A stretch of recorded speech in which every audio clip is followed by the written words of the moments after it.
right, we're back with more of Struminski. We're talking about music, and you heard the original. You like that song? Definitely. What was it? It was hard. Marvin Gaye, Let's Get It On. Marvin Gaye, the man who was shot by his father. Yep. Right. And the song is called Get It On. Let's Get It On. One of his all-time biggest hits. We are now going through a very conservative time in this country. Yes. There are groups of people, very influential groups of people, who are saying to you people who play music and saying to the parents of young people in this country, enough is enough. And it's time for a little censorship, although they don't like those words, that the kinds of things that the youth in this country now are listening to are highly objectionable to large populations, that maybe there needs to be some opportunity for the adult in the family, mom, dad, the guardian, grandma, to know what Junior is buying. Put that in perspective to exactly what you just said, to what they were saying back in the 50s. I'm not sure, but I am sure of one thing, that there are things in records today that never ever appeared in the 50s. No, but neither did Never Elvis's... ever appeared in the 50s. Never mind, you talk about Elvis Presley, and maybe it was a state of mind. A lot of people in television wouldn't show Elvis Presley, but... From the waist down. Yeah, but the verbiage and the themes and the music today... the verbiage was there, it's just taken differently. For example, Little Richard's, Good Golly Miss Molly, Don't You Want a Ball? Back in the 50s, that meant don't you want to go to the junior hop, the junior prom. That was called the ball. Today, a totally different, they're on the floor in there, but a totally different meaning. It's the way people take it. Well, you know, there are people who wouldn't object so much to the sexual innuendo in music as they do to the violence in the themes. I don't remember any violence in the themes in the 50s or the 60s. Now, today, we've got young people buying albums that talk about bondage, talk about torture. Are you putting those albums out again? Hey, Right or wrong? No, that is not? true. No, if you look at a lot of the music videos today, There are even videos that MTV won't show, Larry Tocci. I have a 3-year-old at home, and when we flip through the cable, if I come across something on MTV, now she loves to listen to music, and she loves to watch people on stage perform or on TV perform, and she pretends. But when I come across something on MTV that is objectionable, we flip it real fast. It's nice that you can be there to do that. There are an awful lot of kids who tune MTV in and watch the videos that are strewn with violence, sexual innuendo, lyrics that you wouldn't want your kids to watch or listen to. But they're doing it because mom and dad are not there as you are to be able to go, I'm not going to let Kelly watch that. But who says that something's sexually explicit? Is there any doubt in some of the songs? I mean, when I say innuendo, you know, an innuendo is a hint at something, maybe a double entendre. But the music today isn't even a suggestion. I mean, it's there. Motley Crue sings about incest. And there's no innuendo. They talk about this pleasure of incest.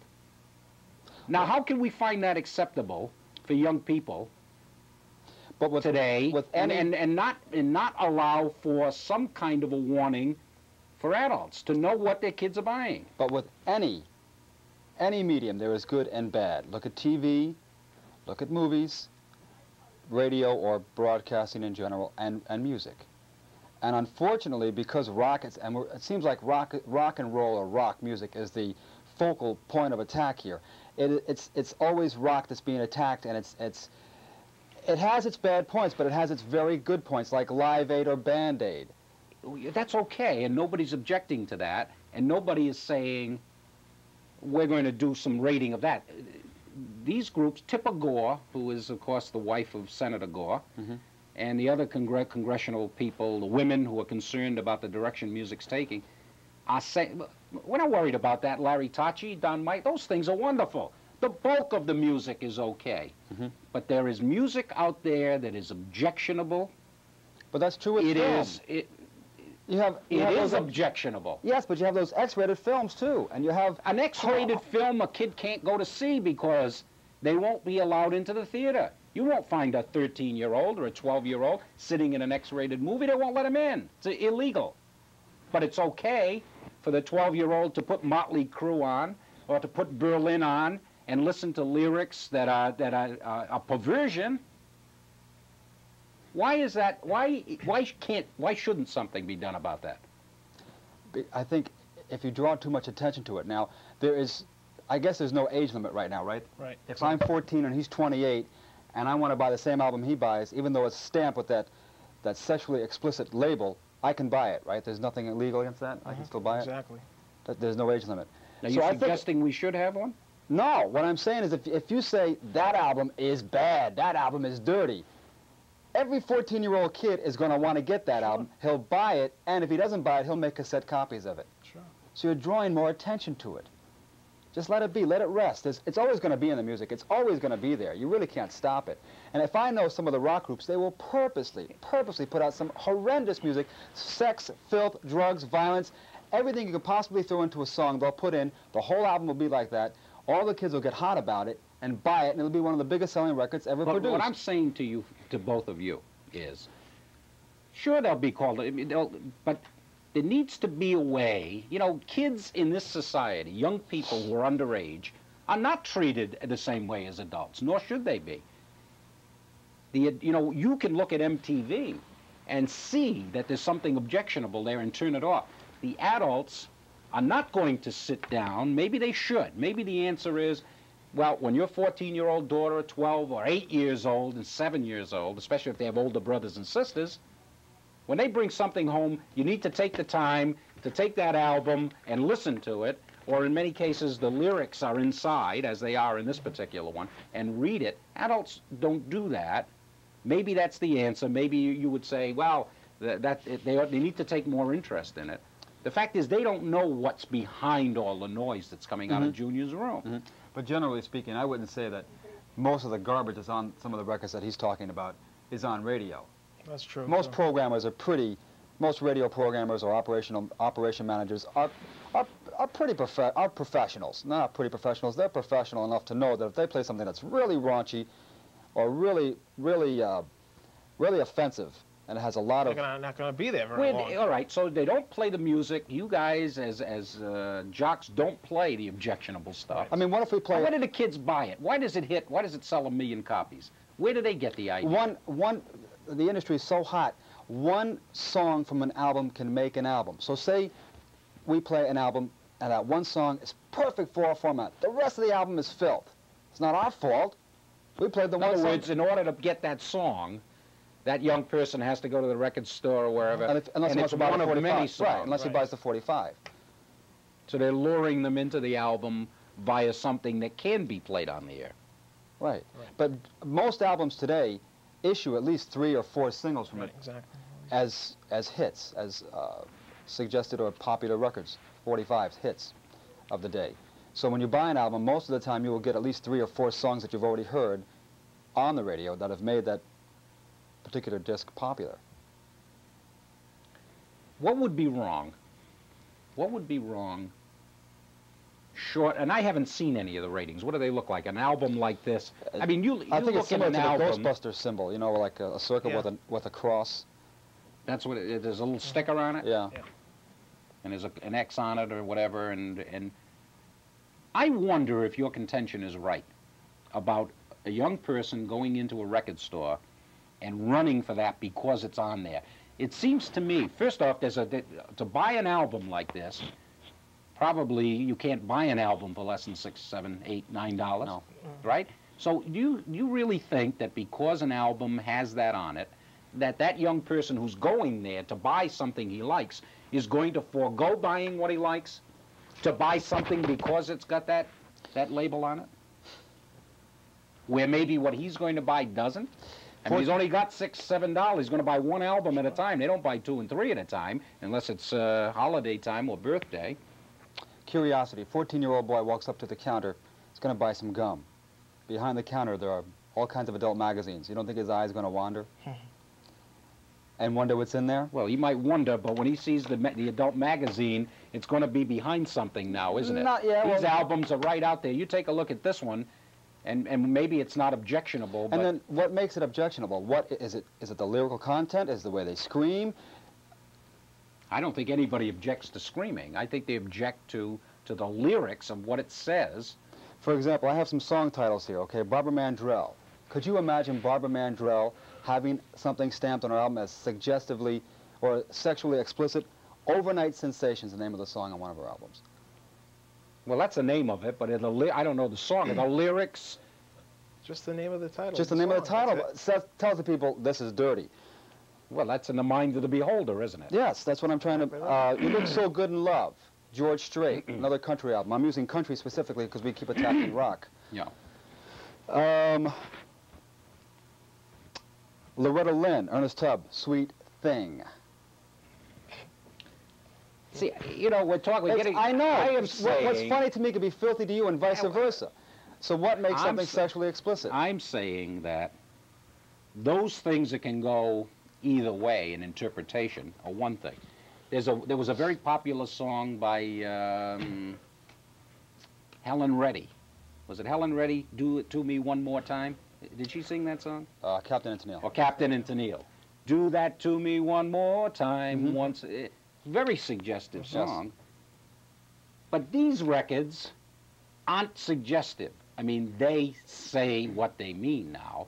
And for some reason, these artists think that if they do that, that's going to take them to the top. And in many cases, it is. Sure is. Right? Am I right, Don? That's exactly right. And it's not only on a single album, it's a lot on live LPs, too.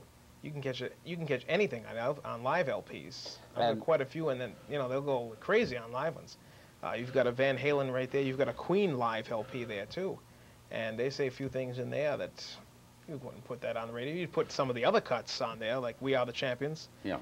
The song after that, or a couple of songs after that, forget it. You won't put that on. But the fact is, then, we are luring young people into buying an album for something that has no objectionable content, and they are getting that objectionable content because they want a different song. You're telling me, and I believe, that they buy that album, as you said, because there's a single hit in there or two that they hear regularly on the radio. They go to buy the album, and lo and behold, in addition to what they bargained for, they're getting this other stuff. Doesn't sound right. And also, I think why do they have to do that to sell it then? They're selling it based on decent music, something that is acceptable. But two other things. Dom mentioned live albums. Now, if we were to stamp that album as sexually explicit, now you go to see this group in concert, wouldn't they have to stamp their concert as sexually explicit and give it a rating and only let so many people, or people who are over 16 or 18 in? I don't know. It's the same music, except it's live. And so what's the difference? With all these hard... It'd be a heck of a lot worse live in concert. Maybe so. Maybe the advertising for that concert needs to say that some of the lyrics of the songs that are going to be sung are sexually explicit. They contain violence. Just as if I buy a pack of cigarettes, I should know that it's potentially dangerous, and let me as an adult parent decide whether I want my 14-year-old or 12-year-old to go to that concert. Surprisingly, a couple of years ago, a cousin of mine, a friend of mine's brother-in-law, he was 14. Then he was 14, okay? He loves Twisted Sister, okay? Now, Twisted Sister, it's about as heavy as you can weird get. videos like crazy. Good group, but weird videos, and Van Halen the same way. All these hard rock groups will do the same thing. A lot of them will do on a live album. They do just about the same thing on every other album. If for some reason these kids under 14 love that kind of music. Why? At that age, well, they weren't out, but then, our age is the Beatles. Who the hottest ones when we were growing up? Stones, maybe? Yeah, just about. Doors. Yeah. I don't have any objection to an adult buying any kind of music, going to any kind of movie, be it X-rated, R-rated, whatever. In our society, the young people don't have those same privileges, nor should they. They're not in a position to make those judgments. And as adults, it seems to me, we have a responsibility to guide them in some fashion. Now, I'm not saying that I favor censorship, but I certainly think that from what I've heard in some of these albums and what I read in some of these lyrics, that I don't think that these women, wives of the Congress people, are totally wrong. But generally speaking, though, when you pick up an album, and once your children are old enough to start buying albums, they know what they're buying. They know what they're going to get. Whether it says something on there, if it's stamped or not, they know. If it's dirty, they know it's dirty. If it's a clean, nice, grade A, wholesome Ricky Nelson album, they know they're getting that. If it's Twisted Sister, they know. The kids know what they're buying. I don't deny that for a minute that they know. So I don't think the label's going to stop. How is a parent supposed to know? Well, that came home with a label on it. The parent would know, wouldn't they? If the parent saw it. I believe that, you know, you go to a record store and you see 14-year-olds. They're not there with their parents picking out music. No, they buy it by themselves. Right? But you've got a lot of young people. Now, this time of year, for example, a lot of gifts will be records. Right? Aunts and uncles are going to go out and they're going to say, well, gee, Johnny wants Pleasure Victim. Pleasure Victim. Right? Hey, there's an album, Pleasure Victim.